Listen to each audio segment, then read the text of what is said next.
Hey, y'all, come look at this. Wakenya wengine wengi wanyonge wasifinywe.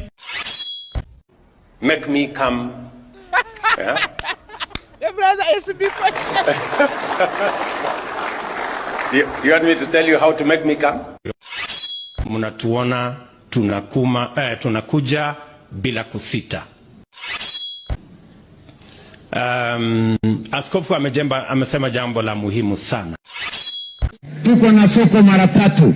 Tuko na Kasongo, tuko na soko ya Affordable housing umejemba nyumba maji hapa nyumba ngapi hapa kaka ama namna gani bwana? Lakini kama wewe hujasajili, haya Kiswahili imenichanganya hapo kidogo. Awe na certificate ya kwenda kutafuta kazi Kwa huduma ya barabara. Barabara hoye, Nyahururu hoye.